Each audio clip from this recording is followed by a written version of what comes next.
ಉಳುವನ್ಗೆ ಭೂಮಿ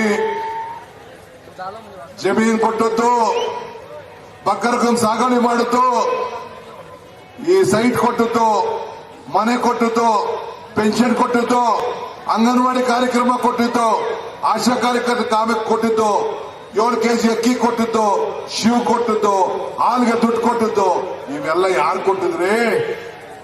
ಬೊಮ್ಮಾಯಿ ಕೊಟ್ಟಿದ್ರಾ? ಯಡಿಯೂರಪ್ಪ ಕೊಟ್ಟಿದ್ರಾ? ಒಂದ್ ಸೈಕಲ್ ಒಂದ್ ಸೀರೆ, ಯಡಿಯೂರಪ್ಪ ಒಂದ್ ಸೈಕಲ್ ಒಂದ್ ಸೀರೆ, ಅದು ಬಿಟ್ಟರೆ ಏನಾರು ಕೊಟ್ಟನ್ರಿ? ಶೋಭಕ್ಕ ಯಡಿಯೂರಪ್ಪ ಸೇರಿ ಒಂದ್ ಸೈಕಲ್ ಒಂದ್ ಸೀರೆ ಕೊಟ್ರು, ನೆನಪಿದ್ಯಾ? ಅದು ಬಿಟ್ಟರೆ ಏನಾರು ಕೊಟ್ಟೇನ್ರಿ? ಈಗ ನಿಮ್ಮ ಮನೆಗೆ 18,000 ರೂಪಾಯಿ ಆಗ್ತದೆ ವರ್ಷ ಕರೆಂಟ್ಗೆ, 1,500 ರೂಪಾಯಿ ಆಗ್ತದೆ. ತಾಯಿಂದಿರಿಗೆ 2,000 ರೂಪಾಯಿ. ಹಂಗಂತ ನಿಮ್ ಕೊಡೋದಿಲ್ಲ, ಎಲ್ಲ ಹೆಣ್ಮಕ್ಳಿಗೆ ಕೊಡೋದು ನೇರವಾಗಿ ಅವ್ರ ಅಕೌಂಟ್ ಎಲ್ಲ ಪಿಕೆ ಮಾಡಿ. ಜನ್ಧನ್ ಅಕೌಂಟ್ ಅಲ್ಲ, ಎಚ್ ಕೆ ಪಾಟೀಲ್ ಹೇಳ್ತಿದ್ರಲ್ಲ ಜನ್ಧನ್ ಅಕೌಂಟ್ ಅಂತ. ತಾಯಿಂದಿರು ಸೊಸೆ ಕೇಳ್ತಿದ್ರು, ಸೊಸೆ ಅತ್ತೆ ಕೇಳ್ತಿದ್ಲು ಅಂತ. ಹಂಗಿಲ್ಲ ನಮ್ದು ಅಕೌಂಟ್.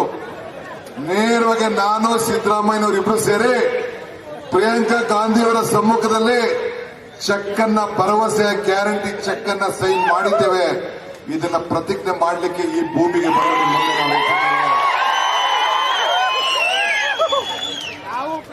ಬಸವಣ್ಣನ ಆಣೆ, ತಾಯಿ ಭುವನೇಶ್ವರಿ ಆಣೆ, ಕನಕದಾಸನ ಆಣೆ, ಶಿಶುನಾಳ ಶರೀಫನ ಆಣೆ, ಕುವೆಂಪು ಆಣೆ, ನಿಮ್ಮ ಆಣೆ, 2,000 ತಿಂಗಳಿಗೆ 200 ಯೂನಿಟ್ ಕರೆಂಟ್ ನಿಮ್ಮ ಮನೆಗೆ.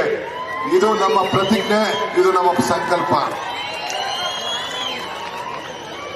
ರೈತರ ಬದುಕು ಹಸನ ಆಗ್ಬೇಕು ಅಂತ ಹೇಳಿ 5 ವರ್ಷಕ್ಕೆ 2 ಲಕ್ಷ ಕೋಟಿ ರೂಪಾಯಿ ಮೀಸಲಾಗಿರ್ತೀವಿ ಅಂತ ಹೇಳಿದ್ದೇವೆ. ನಿಮ್ಮ ಅಂತರ್ಜಲ ಹೆಚ್ಚಿಸಬೇಕು, ಇಡೀ ರಾಜ್ಯದಲ್ಲಿ ನೀರಾವರಿ ಜಾಸ್ತಿ ಆಗಬೇಕು, ನಿಮ್ಮ ಬದುಕು ಚೆನ್ನಾಗಾಗಬೇಕು, ವಲಸೆ ಹೋಗೋದನ್ನು ತಪ್ಪಿಸಬೇಕು. ಇವೆಲ್ಲ ಕೂಡ ಇವತ್ತು ಇಂತಹ ಕಾರ್ಯಕ್ರಮವನ್ನು ನಾವೆಲ್ಲ ರೂಪಿಸಿದ್ದೇವೆ. ಬಂಧುಗಳೇ, ಬಿಜೆಪಿ ಬರೀ ಆಶ್ವಾಸನೆ. ಬಜೆಟ್ 50% ಹಣ ಇಟ್ಟಕ್ಕಾಗ್ಬೇಕು. ಇದನ್ನ ಓದ್ ಬಜೆಟ್ ಅನೌನ್ಸ್ ಮಾಡಿದ್ರಲ್ರಿ ಬೊಮ್ಮಾಯಿರವ್ರೆ, 50% ಹಣ ಕೂಡ ನಿಮ್ ಕೈಲಿ ಬಿಡುಗಡೆ ಮಾಡಕ್ ಆಗಿಲ್ಲ. ಒಬ್ಬ ಉದ್ಯೋಗ ಕೊಡಕ್ ಆಗ್ಲಿಲ್ಲ.